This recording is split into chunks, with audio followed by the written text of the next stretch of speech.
Right. I think that daylight savings time, I was up all night. Mm-hmm. Oh my goodness. Yeah, my kids went to bed at 1:30 in the morning. I was like, I'm going to beat you. Go to sleep. Okay, we're live. Thank you. Okay, good afternoon or good morning, everyone. Thank you for joining us for the Public Safety Subcommittee meeting, and thank you for just pivoting the time for 30 minutes. I was stuck in the Rules Committee voting session and was needed for a quorum. We have 3 bills in front of the Public Safety Subcommittee today, and all the bill sponsors are on, so we will start with Delegate Jackson's bill, which is House Bill 306, Hate Crimes, False Statement to a Law Enforcement Officer.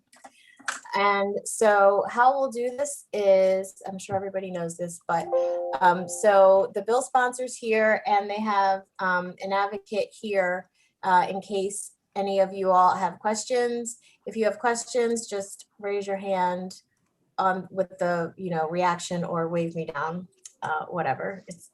So we'll start with Delegate Jackson's bill. And Claire is here if we have any counsel. Claire Rossmark, counsel for the Judiciary Committee. So Delegate Jackson's bill, to me, is pretty straightforward. It makes it a hate crime to make or cause a false statement to law enforcement about a group that is already protected in our statute here in Maryland. So is there any discussion or questions on the bill?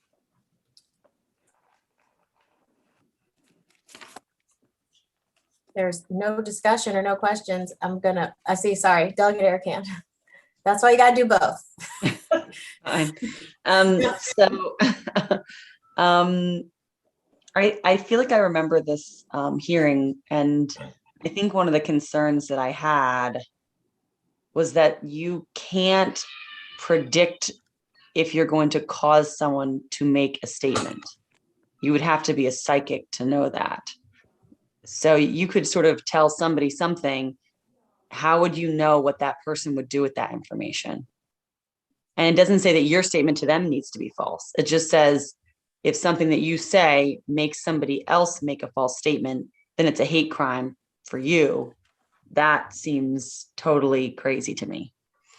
So it is and Claire can help me out if I'm misspeaking, but it's you cannot make a false statement with the intent to deceive a law enforcement officer, and your motivation is because of that person's, you're making a false statement because of that person's race, religious beliefs, sexual orientation, gender, disability, national origin, or because they are homeless.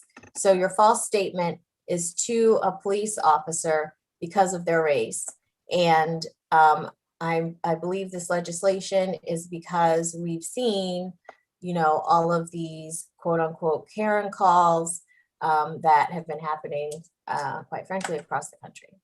Yeah, I understand the impetus of it. I'm just concerned there's no intent in the new section of code at all. And I don't see it above there either.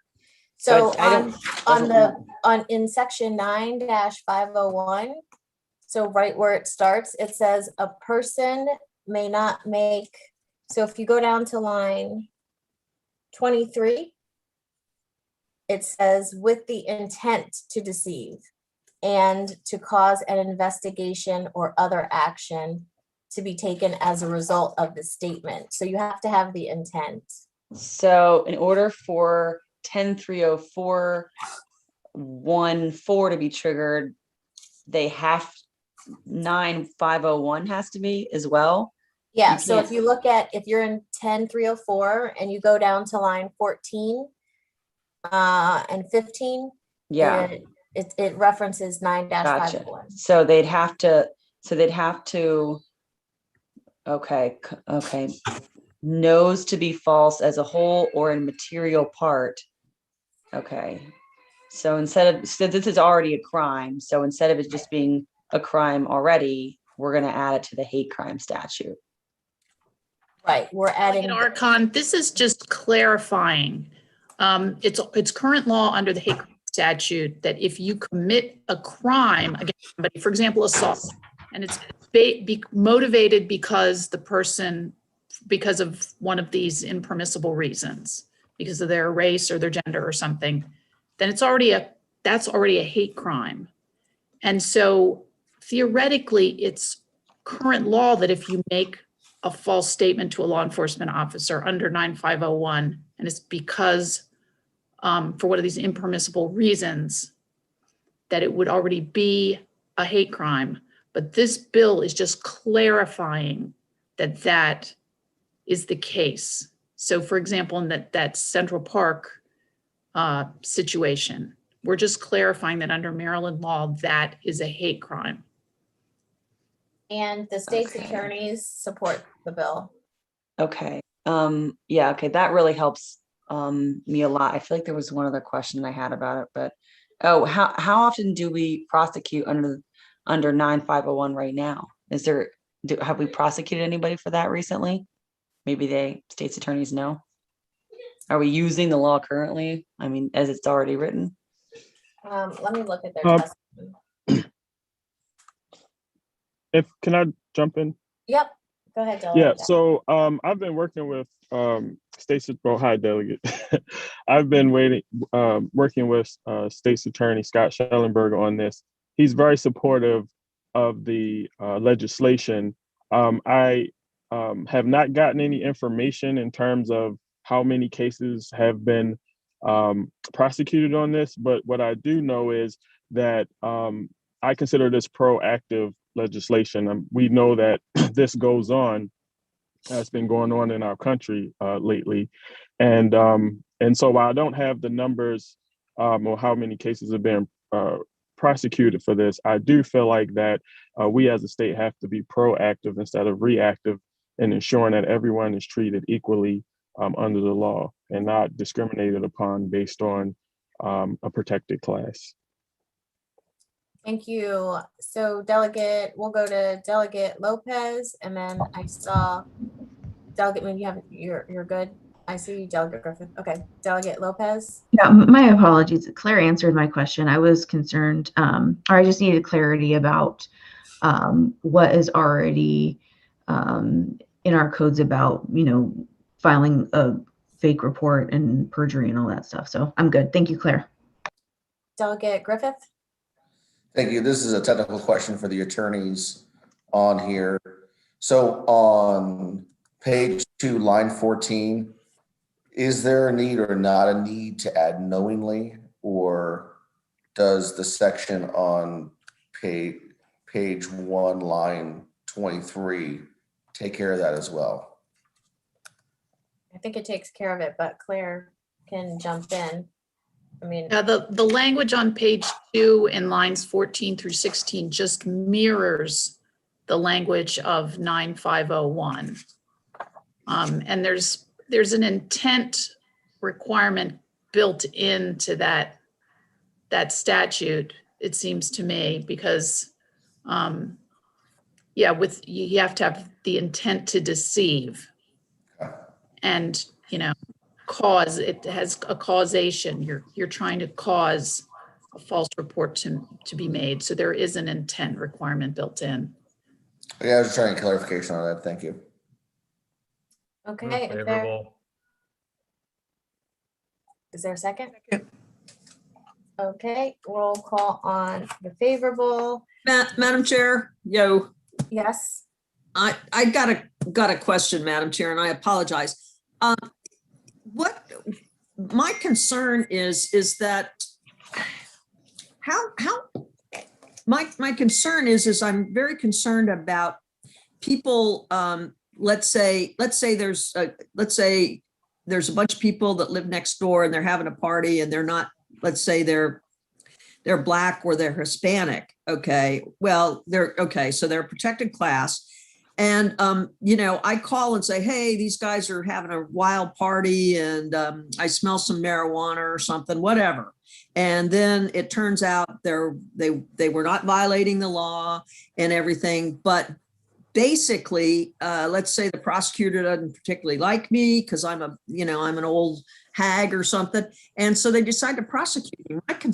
My concern is that we may be intentionally criminalizing folks that really, their perception was correct at the time, but they were, it doesn't turn out to be true. And so let's say a really aggressive prosecutor could then say, this is a hate crime as well as, a bad call to the police. So I'm just kind of concerned about that, the unintended consequences with the hate crime. And so I think if this is a concern about people filing false reports, maybe it's better to just increase the sentences of the 6 months and the $500 fine or both for a misdemeanor for giving a false report.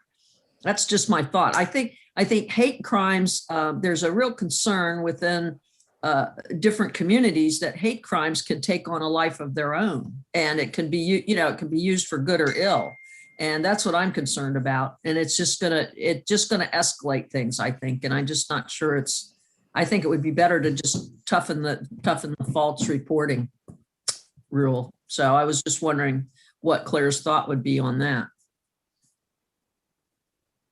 What was your specific? Already fully a crime. I mean, they would, in that situation, the prosecutor would have to prove that you knew that your report was false, and which in your scenario, they couldn't do because you were calling in good faith. You weren't trying to lie or anything. They would have to prove that you knew the report to be false and that you were making it with the intent to deceive. And that's current law.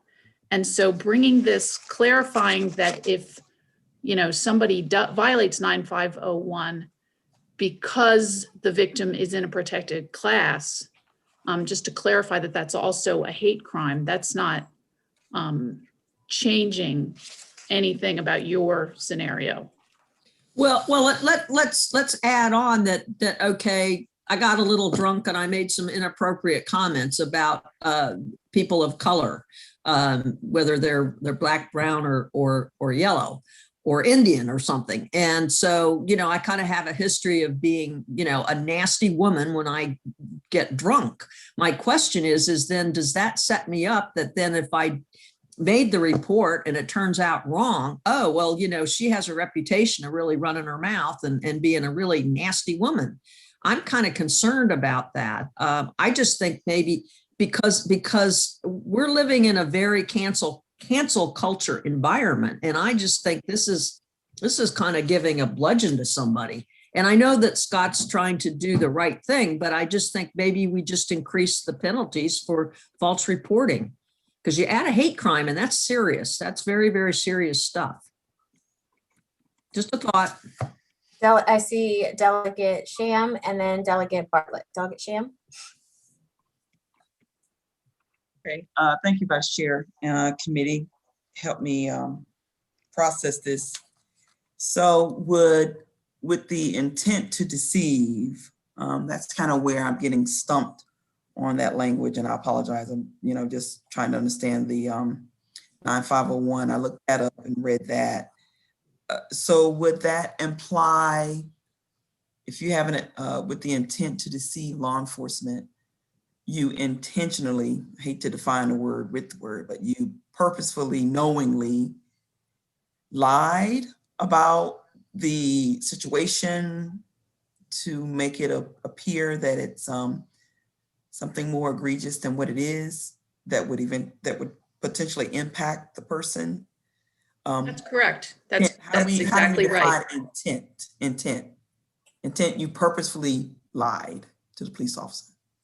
Yes, it's a mental state. You you purposefully were deceiving and lying.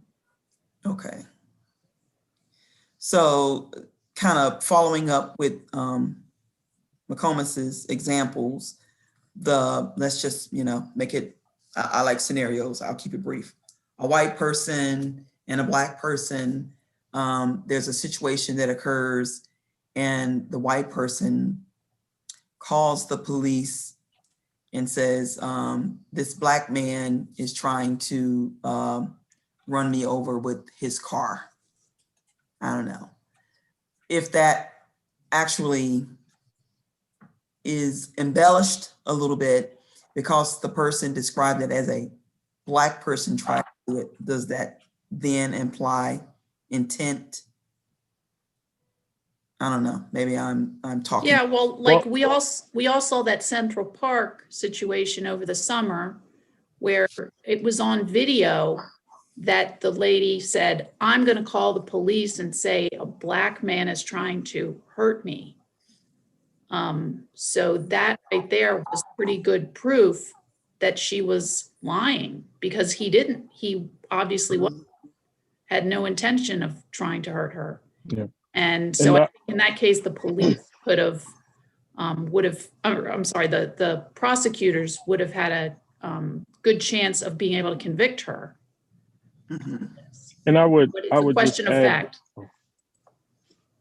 Delegate and I Jackson? would, I'm sorry. And I would just add that had not it been for that video, it would have been his word against her word. And, you know, we know how that usually goes in our country. I mean, the man was just bird watching, you know, and if he didn't have that video, she was accusing him of things that he probably would have got arrested for on the spot, you know. So we want to, you know, with this legislation, we want to, you know, encourage these situations not to happen in our state. Okay, I see Delegate Bartlett, and then Delegate McComas, is your hand up again? Well, I just wanted to ask one quick question of Claire. If I was drunk in my scenario and called, then I would not have the requisite intent then to because I called the police and carried on and said, they were doing wild stuff next door. I don't know, that would be a question of fact Okay. for trial, depending on how much you had drunk and so forth. Delegate Bartlett? We have two excellent examples. We have the Central Park bird watching situation.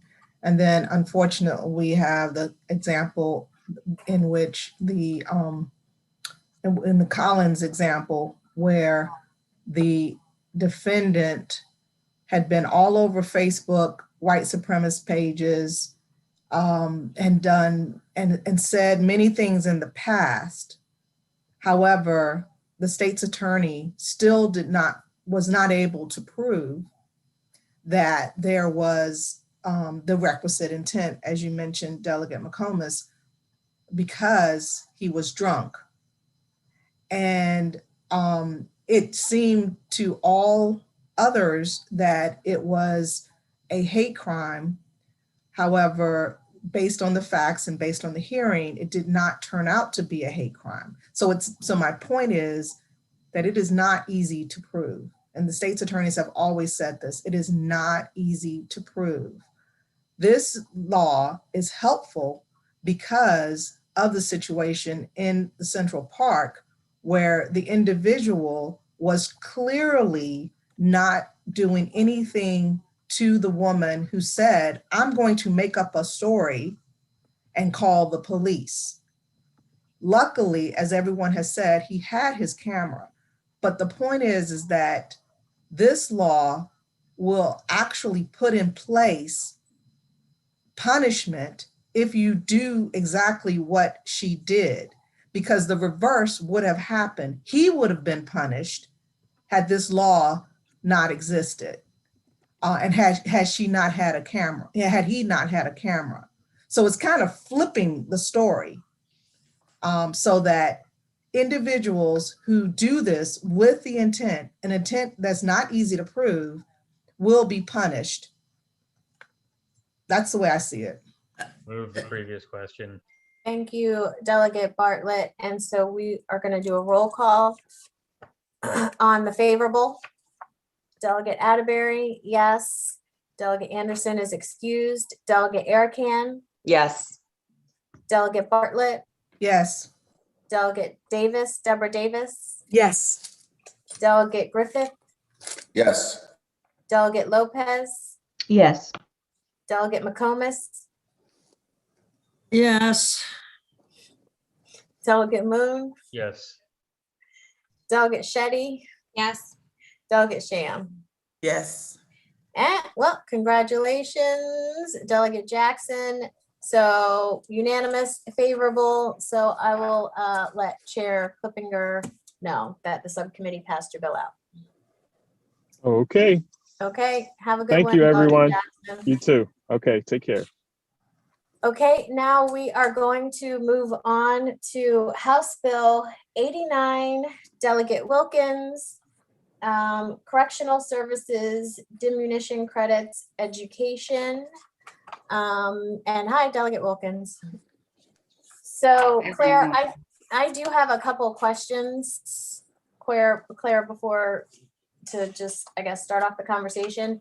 And first, I'll start off by saying we did receive a letter from Corrections requesting an amendment that Delegate Wilkins had already provided. So on page 2 of the bill, line 3, Delegate Wilkins' amendment strikes in advance because the way it was drafted, the dim credits would have been provided prior to completion of the educational requirements, but her amendment takes out the in advance, so that's fine. Claire, my question is, I was taking a look at the Maryland Diminution Credit System report, which you drafted. So my question, I'm sure you're not looking at it right now, but at the end of it, there is a chart. And so it shows all the other states. So it goes state, good time. So it shows what all the other states do in terms of credits they can earn. It says earn time, and then it says maximum deduction available approximate. What does that mean? What does that mean? Well, Because Maryland's just says total credits not to exceed 30 days per month, which equals 50%. I don't know what the right. Well, it's hard to compare the states to each other because the different states have such different systems. So it's hard to compare apples to apples. But that chart was attempting to kind of an approximate comparison. And as you mentioned, in Maryland, under the Justice Reinvestment Act of 2016, which was passed, diminution credit earning capacity was increased for inmates. And so now the total amount of diminution credits an inmate can get if you're not serving a sentence for a violent crime, and if you take advantage of all of the opportunities to work and to get education and to participate in programs, and you have good behavior, you don't violate any of the rules of the institution, you can get up to 30 days a month. And what that means is if you serve 30 days, then you get 30 days. So in 60 days, you've only served half of that. So you can get, so basically that means you can get 50%, up to 50% knocked off of your sentence, theoretically. Okay. So, okay, so you just did that in months. So if I had 10 years, I could earn enough to get half that knocked off? That's correct. So you could, if you had a 10-year sentence and you were not serving a sentence for a crime of violence, Right. and you took advantage of every possible opportunity to get earned time and you had perfect behavior and you didn't violate any rules, you could satisfy your sentence in 5 years. Okay, thank you. And then the bill also says the deduction allowed under subsection A. So I'm looking at page 2, line 15. shall be 90 days. Oh, wait, that's not the section. Hold on. Oh, yeah. So on page 2, line 15 and 16, you can get 90 days per program completed. So that's 90 days for a high school diploma, an associate's degree, or a bachelor's degree. So 2, I mean, I guess in theory. That's 3. correct. So you could get 90 days for all of those. Okay. Any questions? I see Delegate Griffith. Thank you, Madam Chair. So a question about this bill. So, and also understanding the program. So this wouldn't apply to violent crime, just non-violent crime, correct? Correct. So No, it would, people serving a sentence for violent crime would be eligible for this. They're not excluded. Oh, so I'm sorry. So the only people who cannot receive the credit is inmate serving a sentence of 1st or 2nd degree rape against someone under 16, an inmate who's serving a sentence for 1st or 2nd degree sexual offense, as the offense was existed before October 1, 2017, whatever that means, for someone younger than 16, an inmate who is serving a sentence for a subsequent conviction of 3rd degree sexual offense against someone who's younger than 16, and someone in prison for life as a sexual offender supervision violation. so those folks already don't receive these credits. So what about people that are reoffenders? So generally, like somebody who's been to jail multiple times for the same crime. Because I understand what we're trying to do here, and I support people, better themselves in prison and earning ways to re-enter society faster they've done the work, and I support that. I'm just trying to understand the full scope of this. Claire, do you want to answer that? Can you answer that? That those people would be eligible for this too. It's just the people who are not eligible, as Delegate Atterbury just listed. Those are the people who are not eligible to earn diminution credits, but most inmates are eligible to earn diminution credits. It's just you earn them at a reduced rate if you're serving a sentence for a crime of violence. So my only concern with this is about people that have committed the same crime twice or have, maybe served some time, earned diminution credits, got out, reoffended, are back in jail and have another path to earn early release. Is there a mechanism we could build into this to kind of address that? And say it's somebody who, went to prison, earned their high school diploma on their first offense, got an extra 90 days, re-entered society because of that, reoffended, and then they go back and, I hope that what I'm saying is making sense. Are you asking, so are you? This is being applied to people that are truly working to better themselves and re-enter society. That's the people I want to make sure we're taking care of. So I'm just trying to restate this, so tell me if I'm wrong. You're saying that if it's a subsequent violent reoffender, then you would not want them to be able to utilize this program. Correct. Okay, so if you have an amendment, go ahead. We already have the so-called 3 strikes you're out statute, which is 14101 of criminal law article. In subsection A of that section, that's the often cited definition of crime of violence. But then further on in that statute, it talks about if you have been convicted subsequent times of a crime of violence, then there are mandatory minimum sentences that apply. Those are mandatory minimum sentences, and you're not eligible for parole during, that part of the sentence and so forth. So I think that may address your concern about imposing stricter penalties on people who commit crimes of violence multiple times. Well, I guess, but that's for a minimum sentence, but what if they were given more than a minimum?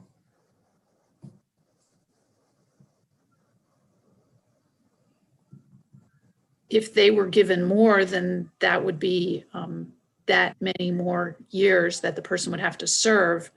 And they're eligible to get diminution credits, but at a reduced rate.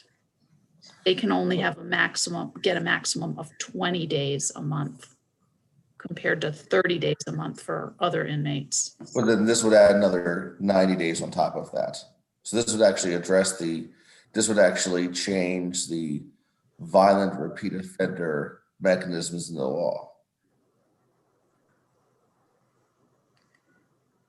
It would allow, yes, it would theoretically allow people to earn more diminution credits than they currently can. So would the bill sponsor be willing to amend the bill to address that concern?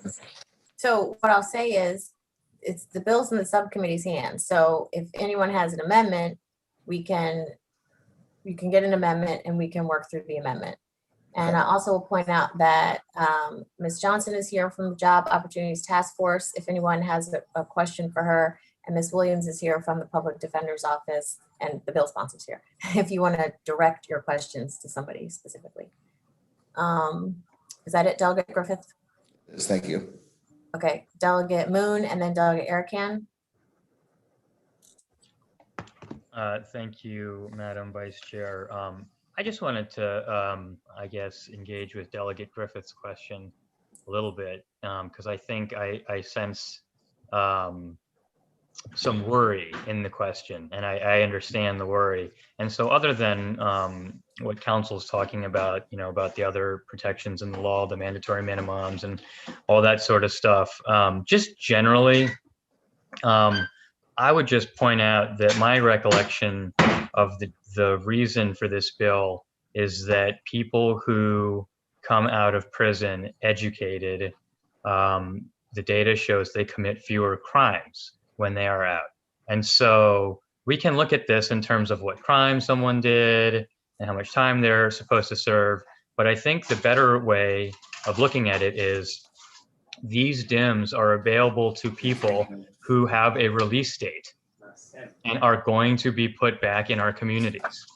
And so the question is, if it's a violent offender and they're going to be put back in our communities, it's a fair question to ask whether it's worth 90 days off their 15-year sentence to make sure they have a college education when they return to our neighborhoods. But you understand that's sort of, I think, the way the other side of this is, these folks have a release date.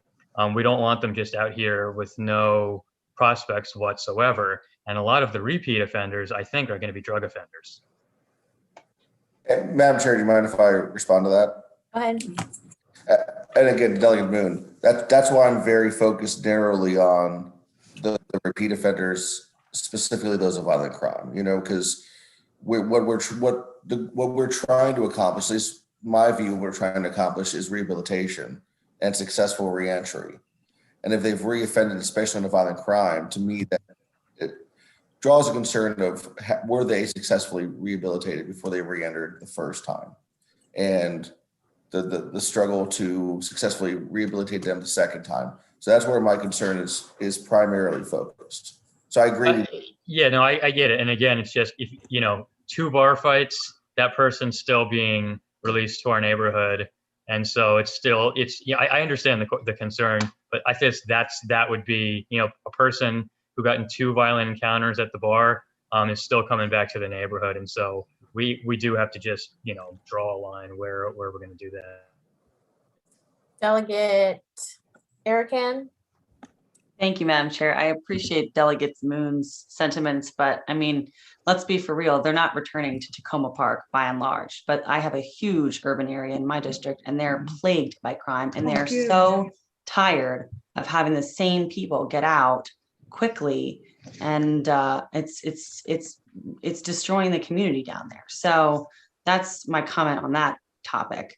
I have serious concerns about increasing DIM credits right now. What, if Claire could tell me, what did we do under justice reinvestment and how long has it been since we made those changes?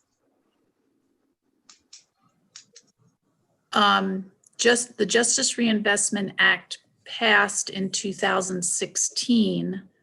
Most of the provisions of that act went into effect October 1st, 2017. And that in the bill, it increased the total number of diminution credits a month that could be earned from 20 to 30 for people who are not serving a sentence for a crime of violence. And for those serving a sentence for a crime of violence, the total stayed the same at 20. And this bill would do what on top of that for the violent offenders? It would allow them additional opportunities to get earned time credits for education. And then that would not have to come within the 20 days per month. So they could get the 20 days plus they could get whatever's in this bill. Yes. Okay. And then could they take the same courses repeatedly? I mean, could you go back and take the same class again if you wanted to and get credits for it per this bill? I mean, I doubt you could get multiple high school diplomas. Whether you could get like multiple associate's degrees and different majors or multiple bachelor's degrees, I don't know. It's not prohibited under the bill, but I don't know if in reality somebody would be able to do that. Okay, but there's nothing in the bill that says that that's not possible. So somebody could murder a child, say, and then go back out, murder another child, and could go just get another degree to lower their time and served. Essentially, that's possible under this bill. It's a little. I suppose it's not prohibited. Okay, I think it's a little odd too. I mean, I understand why we have the sex crimes in there because those are atrocious, but it does seem a little incongruous that we're restricting people who have raped children, but if you murder the child, then you're going to be eligible for this. Am I reading that correctly?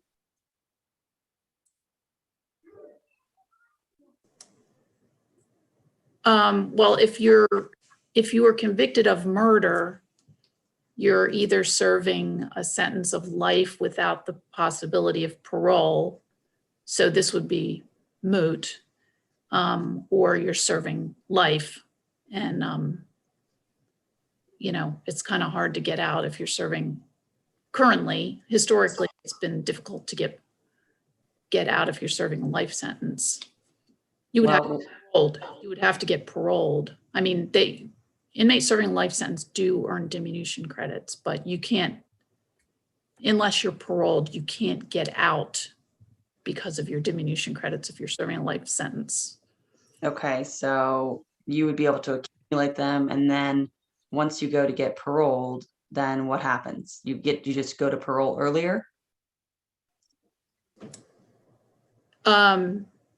Yes, yeah, that could make somebody eligible for parole earlier if they accumulate more diminution credits. Okay, so we could be looking at somebody who got 40 years, and then they could potentially cut it down to 20.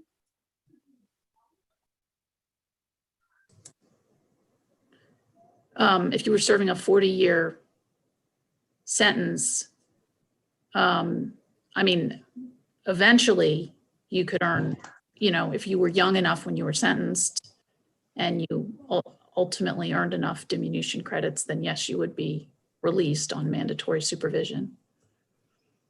Okay, yeah, like this, I'm a little concerned that we're moving really quickly when this justice reinvestment literally just went into effect like 3 years ago. We haven't even given it time to see how the improvement is from the first changes we made to the DEM credits. And now we're back again, making sweeping, drastic changes again, that includes people that have committed truly atrocious crimes. It just does not feel good. It does not feel good. Thank you, Madam Chair. Thank you, Delegate McComas. Yes, thank you, Madam Chair. I'll just make this real quick.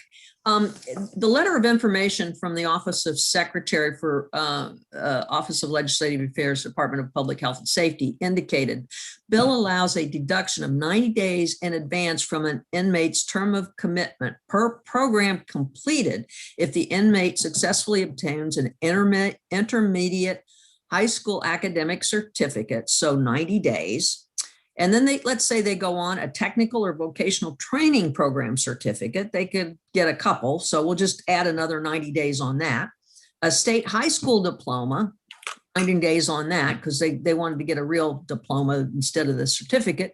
And then an associate degree or a bachelor's degree. So if you just say, okay, they get 4, that's a whole year off their sentence. Okay, if they decide to go for an associate and then a associate's, okay, they get 90, or a bachelor's degree, they get another 90.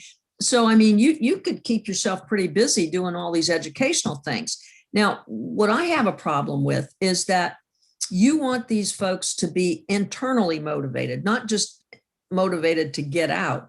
So I'm thinking that because they get all these educational opportunities, they really don't need the additional DEM credits, because they're getting something that when they get out, they're going to have a career and they're going to be able to get good employment.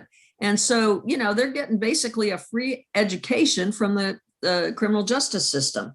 And I guess what I'm trying to say is that to just add the DEM credits incentive, I'm not sure, one, you need to do it, and two, I think it's going to be an affront to the victims. And it also muddies the water of the, saying, well, we don't have any truth in sentencing. So I think that its good intentions are going to be followed by unintended bad outcomes here. And I'm just not sure it's needed. And I think I agree with Delegate Arcan. We really haven't waited to see how the justice reinvestment changes are really working that well, because there's really not been enough time. So that's my thought there. So, Delegate McComas, did you say you were looking at the letter of information from the Department of Safety and Correctional Services? Oh, yes, I see. I see. Yeah. Okay, I see. You're reading from the programs listed up top. Okay. Yeah. I'll also note that the letter does state that inmates and participants in academic occupational training programs are 43% less likely to return to prison. I know. I agree with that. I mean, but the point is that we're not really, let's say, we're not allowing for internal motivation for improvement. It's that, the carrot out there. And I'm saying, do things because it's the right thing to do, or it's better for you down the line. And a lot of the folks that are in the correctional system have not sort of worked on delayed gratification. And that's part of the problem, because they have so many impulsive acts. So, and that's kind of why they're in the system. That's part of it. So I just think that, it's a little bit too soon. That's all. Okay. We're going to go to Delegate Lopez, Delegate Deborah Davis, then Delegates Griffith and Arcan. Delegate Lopez. Thank you, Madam Chair. I'm excited to vote for this bill again. I think this was the third year or second year we voted on it, and I'm excited to do it again. And I appreciate all the work that Delegate Wilkins has put into this bill. And one of the reasons why I'm excited to vote for it is because, year after year, this is my third year in this committee, we've heard about trying to manage prison populations. And of course, solitary confinement and restricted housing, whatever you want to call it, is always at the top of that list. And I'm always taken aback by hearing about that. And I think that in order for corrections to really have, a rehabilitative effect, there needs to be carrots and not just sticks. And to me, these credits seem like a very manageable way of doing that. It gives an incentive, it gives some type of accreditation. It doesn't take that much off of their sentence where I don't feel like it's an insult to the victims. To me, I feel like it's a really good situation, and I'm glad that I'll be able to vote on this bill, hopefully very shortly. And I can call the question if it's out there. Okay, no, not yet. Delegate Lopez. Delegate Davis. I want to concur with my colleague, Delegate Lopez. I could say a lot of things, but I would like to ask maybe JOTF a question regarding historically, what has the Department of Corrections said about diminution credits? Thank you so much for your question, Delegate Davis. For the committee, and for the record, my name is Corey Johnson. I'm an attorney and the Senior Policy Research Analyst here at JOTF. We have met with the Department of Public Safety and Corrections. They absolutely support this bill. We were in talks about, what it financially would look like, and we haven't been able to get like a clear answer from their public policy team, but they are aware that this significantly reduces recidivism rates. So much so that an individual who obtains a master's degree while incarcerated individuals that do receive a master's degree, there's a 0% recidivism rate for those individuals. And so we recognize, as well as the Department of Public Safety and Corrections, that there is an inextricable link between poverty, education, and crime. And so when we solve those things, that is absolutely a matter of public safety. So thank you, Delegate Davis, for your question. Thank you. Delegate Griffith. Thank you, Madam Chair. And again, I'm not pushing back at all on the value of diminution credits and trying to incentivize folks to improve themselves to truly, rehabilitate and enter back to society. I think that's an important part of, what we want the criminal justice system to do. Of course, I'm going to, restate my concern with repeat violent offenders. I think that's something that could very easily be modified. I think it's smart. But my other question is, this is another technical question that was hit on a little bit about stacking these. So if someone had got an associate's degree and then they used a large portion of those credits from the associate's degree towards a second associate's degree, would they be able to double dip on this? Or would it be limited to one associate's degree per individual and so forth? I will defer to Claire, but I think you can stack them.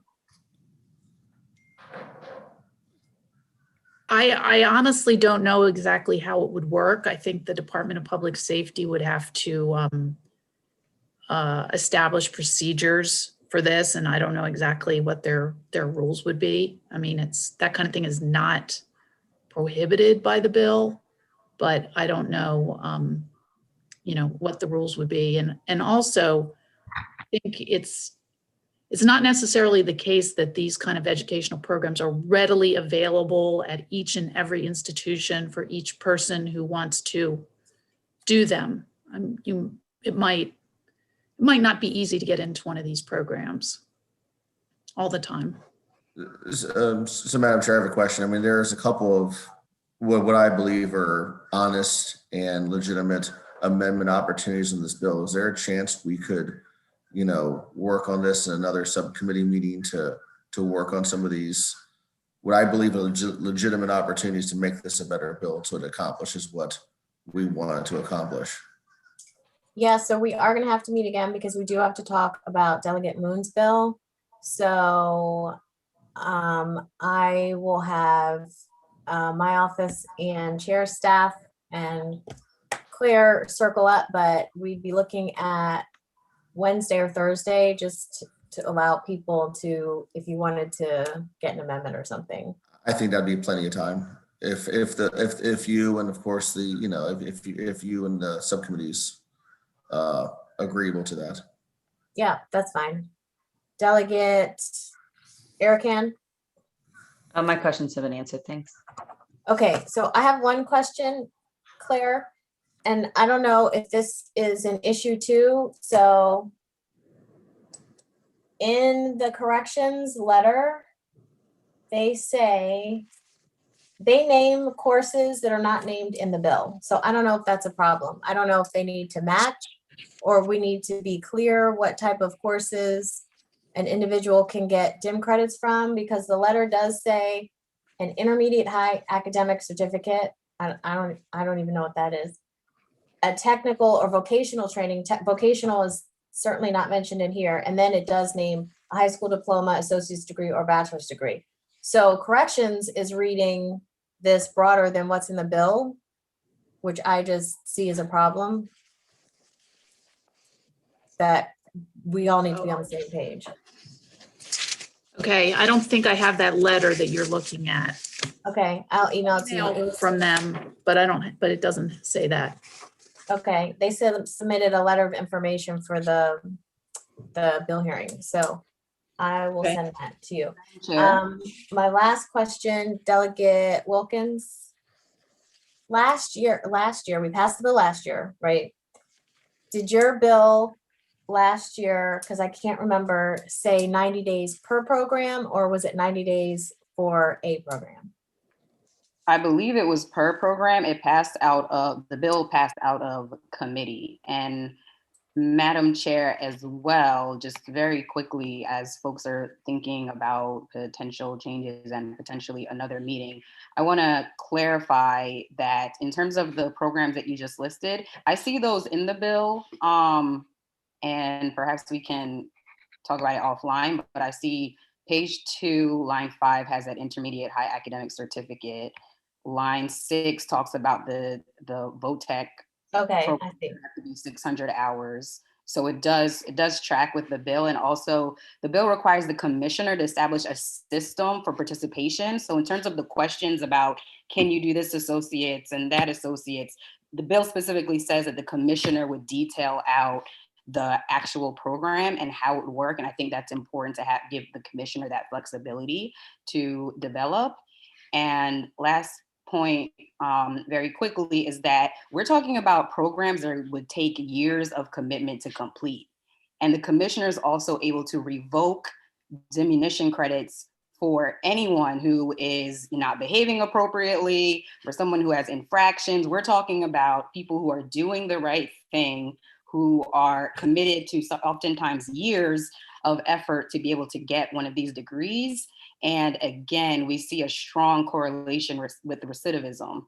So my final point on this is that I think it is important to provide an incentive and a reward for someone who goes through the process of getting this type of certificate, where we know it will help improve their chances of success on the outside. The fact that you get a bachelor's degree should not give you the same DIM credits as sweeping the floor inside a prison. So that's the purpose of this bill, and I appreciate the committee's work on it. Okay, thank you, Delegate Wilkins. So you're right, I do see that in there.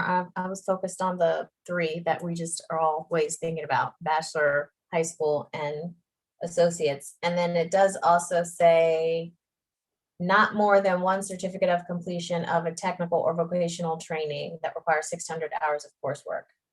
So okay, with that, we have to adjourn, folks. So look for in your inboxes, hope later today, with whether or not we're going to be meeting, hopefully tomorrow's Tuesday, hopefully Wednesday. Okay. And we'll have to get through this and Delegate Moon's bill. Thank you, everyone.